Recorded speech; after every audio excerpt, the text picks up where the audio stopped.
There's news coming out of L.A.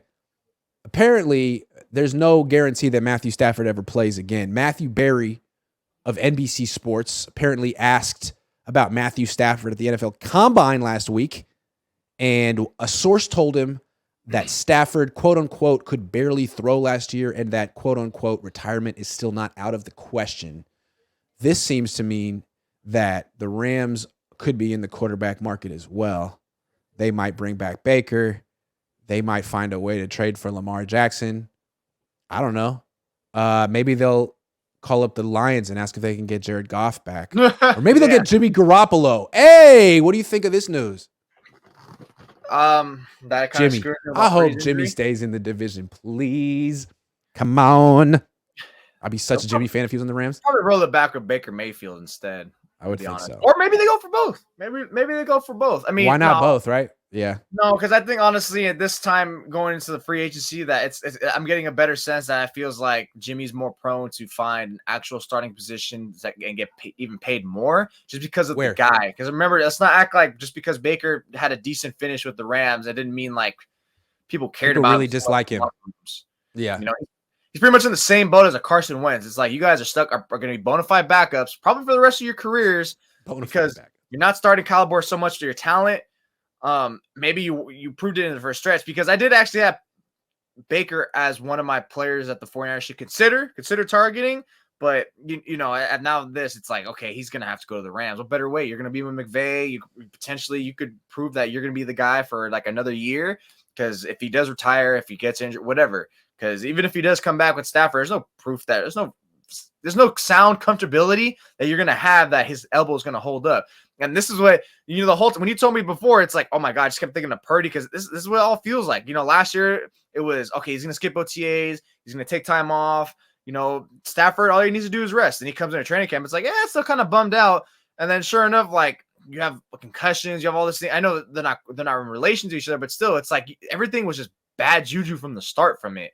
And so, I mean, this just puts another damper on the Rams and it just makes it the division. This makes the point last week of why the 49ers will return to the NFC Championship a little easier because the division is probably going to be theirs. I mean, you got Geno Smith back with the Seahawks.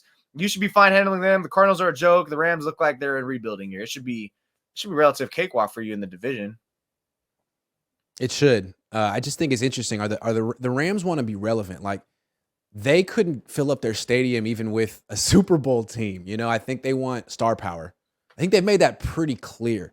They're bringing in as many stars as possible just to hope to fill the stadium. And, you know, Lamar Jackson would qualify. Would Jimmy Garoppolo qualify? I really want the Rams to sign Jimmy Garoppolo. Can we convince the Rams? Look, McVay, he's a great locker room guy. He's got a wonderful smile. He's got a quick release. He's beaten you like 1,000,000 times. And people like him. So I think you should sign Jimmy Garoppolo. 4 years, $140 million. I think it'd be in the Rams' best interest. Go get him. I don't think it would, but it does make sense to pair him up with Cooper Kupp. That's like his perfect receiver. It's just like, just the Mr. Dump Off Cooper. That's it. Not to say that's all he does, but he does excel in that manner. God, no. It's like you're gonna have him go to the Rams now, not the Raiders. A different R team.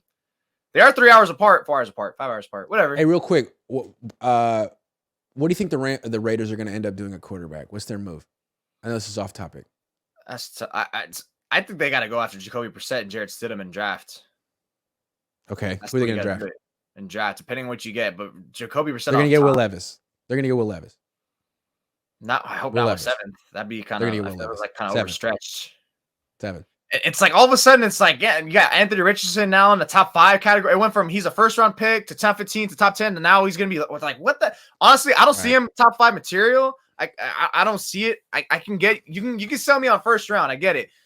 Top 5, I feel like top 10 is like at the earliest, but damn. I mean, it's all high. He doesn't have a top 10 resume, but he has top 10 athleticism. No, some coach can swing for the fences. Drafted on traits, the Niners.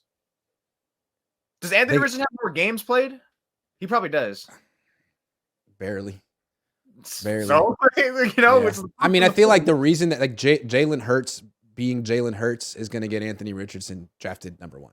And I don't know that Anthony Richardson is Jalen Hurts. Like, he's a better athlete than Jalen Hurts, barely. But Jalen Hurts, like, accomplished things in college. Do you trust the things. coaches and like the Raiders facility to actually build this guy up? I don't know. No, Probably not. but the I would guy in lean towards Indianapolis, Fields. maybe.